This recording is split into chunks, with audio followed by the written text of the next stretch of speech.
Hello, hello. It is a beautiful day and I'm here in the car park at Melba Gully. This is a national park, this little part of the Otways down on the Great Ocean Road. Due to the COVIDs, I haven't been here since March, so I'm really excited to go and see how green it's looking. So Melba Gully, here you go, that's the spelling of the name there. And a little bit of information about where we are just here.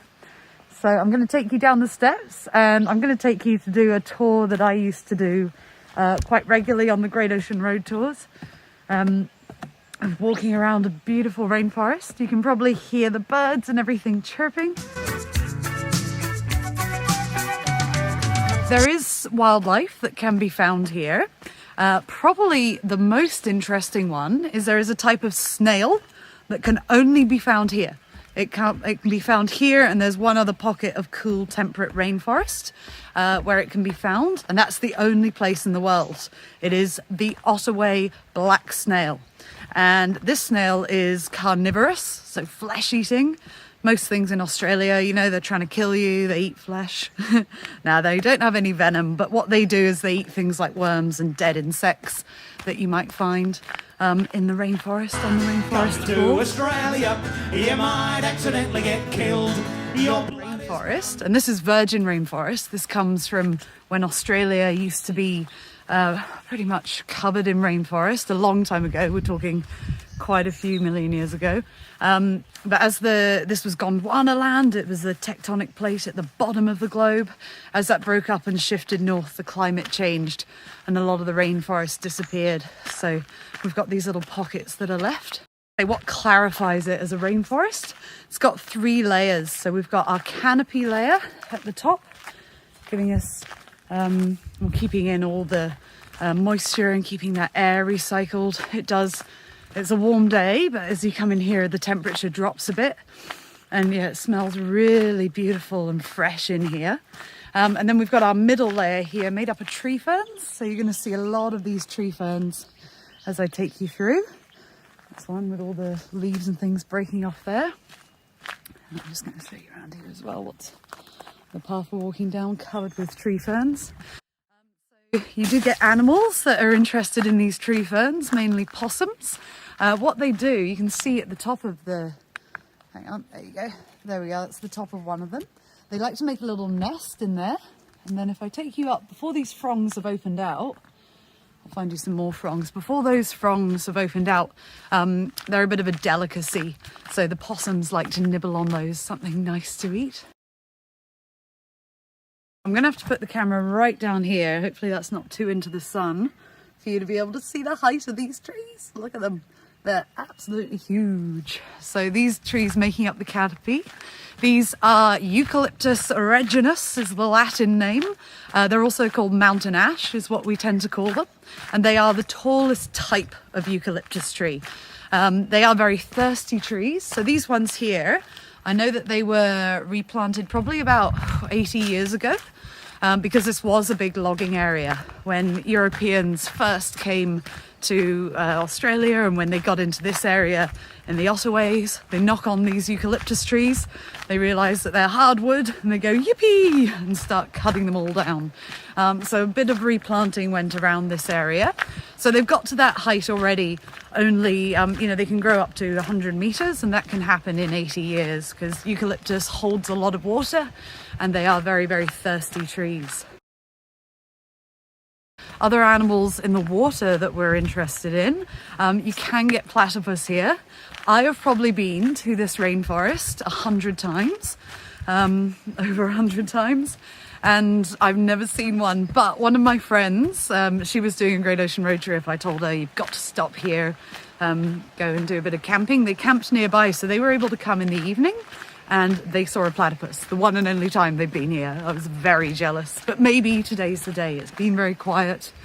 And, there haven't been that many people through as there usually are. So if we saw a platypus, I would lose it with excitement. There you go. So we've got streams and things coming down off the hills. Or in a gully, these streams then go down and join the river at the bottom. And I haven't told you about the ground layer of the rainforest yet. So the ground layer, that is where all the things that are falling in this rainforest, you'll see there's a lot of just fallen bits and pieces, all the things that come off the tree ferns and the eucalyptus trees. They all fall and make this ground cover. And this is perfect for small animals, rodents, insects, things like that, to make their habitat, to make a little bit of a home. Just going over a lovely bridge. All that cover around. There's a little bit of a gap in the canopy for the bridge. So when the trees and things like that fall, there's a good example just here. You can see that something had fallen across the path. So just here, there's a fallen tree. Like that. There we go. So it fell across the path. What they do is they clear the path and then they'll put all the bits of that tree that had fallen down to the side, and that starts decomposing and putting all the nutrients back into the earth, into that ground layer, and then other trees grow up around it. They go, ooh, yummy nutrients. And that's how you get things like, I'm just gonna point you to, you can see this, there you go, this tree here, you can see the hole in the bottom of the tree. That comes from when there was a nice fallen tree there. It was circular. This other tree starts growing up around it and going, oh, yummy nutrients, yum, yum, yum. And eventually the tree that was there has completely decomposed and left that sort of hole at the bottom for other trees while they grow up and around. So that's how you get these really cool shapes and things like that. And something else I remember being here, yes. Okay, another animal that we can get here going down into the water is called a yabby. Now, yabby, if you're from the States, North America, you might know them. They're a bit like crayfish. And the yabbies are burrowing. They burrow down. They want to get to the cool mud. So I'm going to show you a thing called a mud chimney that the yabbies create or leave behind in their wake as they're burrowing. Okay, there's a mud chimney. There's a couple of them there. So here's where you've got those holes at the top. Yeah. Yep, those are caused by the yabbies trying to get down to the water, get down to the cool areas. Oh, it does smell so beautiful. There you go. Yeah, so they burrow down. So that's another animal that we could see in the water as well, is a yabby. Oh, hello snail! Here we go. So just as I'm walking along there, you get to see the shiny shell. That's what gives them away. They have very, very shiny shells. So an Otways black carnivorous snail right there. We won't disturb it. We won't get in its way. I will keep my eyes out on the ground to make sure I'm not standing on any. That would be awful. So yeah, they are carnivorous snails. They eat worms and dead insects, things like that. Okay. Oh, it's nice and full. We have had a lot of rain recently, so yeah, it is quite nice and full. So I'm looking, I can see some little boatmen on the top of the water just scooting around. This is where one day I would love to see a platypus. Yabbies. No, we've got the little river boatmen. They're insects that just are on the top of the water. Not sure if the camera will pick them up. And this area here as well reminds me of when I came here at night. There are glowworms. So obviously in the daytime they're not glowing, but all the way up these rocks what it looked like was basically just these tiny little dots, tiny little lights. And the more you looked, the more you could see them, the wider you opened your eyes. And they were twinkling. It was like natural fairy lights. It's absolutely gorgeous. So here we go, another one of the really tall tree ferns coming up through the board there. And you'll see this is a smooth tree fern, so nice and soft. And what actually happens is the roots are on the outside. These are the roots. And they, they're looking at all the things that are decomposing. They're eating up those nutrients. They latch onto anything. And then they start growing off whatever they can find. So, a good example here of the roots. So here, these are actually the roots of the tree ferns growing through the ground. That's the roots, but they're on the outside of them. It's a very big one. Well, this one here sort of looks like it's got a beard. That curves right up. Absolutely beautiful. There we go.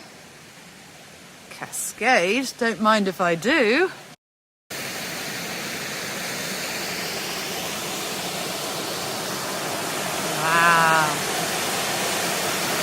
that is a lot of water. That is a lot. We've had good rainfall.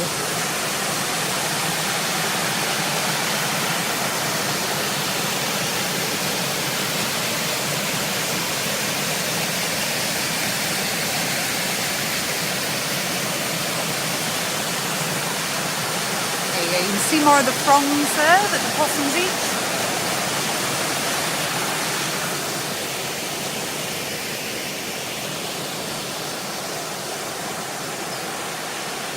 For joining me through the walk of Melba Gully, a rainforest you've got to pull off the Great Ocean Road for in the Otways. This is about halfway along the Great Ocean Road. I told you about the animals we'll find. We did find the black snail, which I was very pleased about. You can get possums here, again more in the evening. Platypus, one day we'll find the platypus. And yeah, other things, small rodents and things like that. Maybe a bandicoot you could see scuttling along the bush floor.